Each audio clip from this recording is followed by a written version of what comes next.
ഇത് ഞാൻ പോണ്ടാ. ആ ബഷീർക്കെ. അസ്സലാമലൈക്കും. വലൈക്കും സലാം. എവിടെയെങ്കിലും പോകാൻ നിൽക്കണോ? ആ ഞാനേ കടയിൽ വിട്ട് സാധനങ്ങൾ വാങ്ങാനായിട്ടേ. എന്നാ പിന്നെ ഞാൻ പിന്നെ വരാം. അയ്യോ അത് സാറല്ല വായിരിക്കും.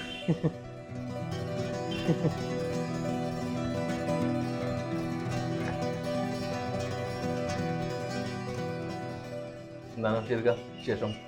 കുഴപ്പമൊന്നുമില്ല, ഇങ്ങനെ അങ്ങോട്ട് പോകുന്നു. 2-3 ദിവസമായി നിന്നെ കാണാൻ ഞാൻ ആഗ്രഹിക്കണം. നീ പെരുന്നാൾ കഴിഞ്ഞിട്ടല്ലേ പോവുക? ആ അതൊക്കെ പിന്നെ ഞങ്ങളെപ്പോഴുള്ള പ്രവാസികൾക്ക് വല്ലപ്പോഴും കിട്ടിയ ഗോൾഡ് ചാൻസ് അല്ലേ ഈ പെരുന്നാളിനും ഓണത്തിനൊക്കെ കുടുംബക്കാരത്ത് കഴിയാന്നുള്ളത്. അത് വാസ്തവം. പിന്നെ ഞാൻ പറയാൻ വന്നതേ, സത്യം പറഞ്ഞ ബഷീർക്കാടെ വരെ ഞാൻ പ്രതീക്ഷിച്ചിരുന്നു. സംഭവങ്ങളൊക്കെ ഞാൻ അവിടെ വെച്ച് അറിഞ്ഞിരുന്ന എല്ലാ കാര്യങ്ങളും. അതെനിക്ക് മനസ്സിലായി. എന്താണ്, കാണാൻ പോകുന്നില്ലേ അവളെ? എല്ലാത്തിനും സാക്ഷ്യം വഹിച്ച ബഷീർക്ക് തന്നെ എന്നോട് ഇത് പറയണം.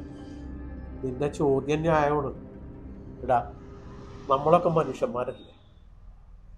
ഇത്തരം ഘട്ടങ്ങളിൽ പഴയ കാര്യങ്ങളൊക്കെ ഓർത്തു വെക്കണം. പഴയതാ 6 കൊല്ലായിട്ടുള്ളൂ. ശരിയാണ്, കണ്ടു നിന്നവർക്കും കേട്ടു നിന്നവർക്കും ഒക്കെ അത് പഴങ്കഥയായിരിക്കാം. പക്ഷേ എൻ്റെ മനസ്സിലുണ്ടല്ലോ ബഷീർക്ക, അത് ഏത് കാലത്തൊരു തീ ഉരുട്ടുന്ന അനുഭവമാണ്. പറഞ്ഞാൽ മനസ്സിലാവൂല. എടാ, എനിക്കത് അറിയാഞ്ഞിട്ടല്ല. ആശുപത്രി കിടക്കയിൽ ഇന്നോ നാളെയോ എന്ന് പറഞ്ഞ് കിടക്കുന്ന ഒരാള് നിന്നെ മക്കളെയും കാണണമെന്ന് ആവശ്യപ്പെടുമ്പോൾ പറയുമ്പോൾ ഞാൻ ഓടിച്ചെല്ലണം. എന്നിട്ട് അവൾ ചെയ്ത തെറ്റുകൾക്ക് അവൾക്ക് എന്നോട് മാപ്പൊക്കെ പറഞ്ഞ് സ്വസ്ഥമായിട്ട് കണ്ണടക്കണം. അപ്പോഴും ബഷീർക്ക അവൾക്ക് വേണ്ടിയിട്ടല്ല ഞാൻ അങ്ങോട്ട് ചെല്ലണത്.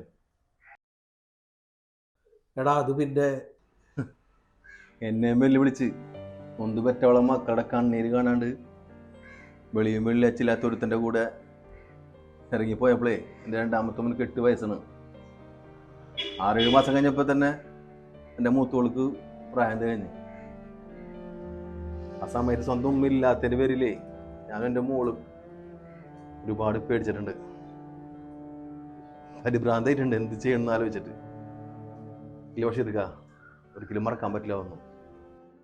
എടാ, അതുകൊണ്ടൊക്കെ തന്നെ 6-7 മാസമായിട്ട് അവൾ ആശുപത്രി കിടക്കയിൽ അതേപോലെ തന്നെ കിടക്കുന്നത്.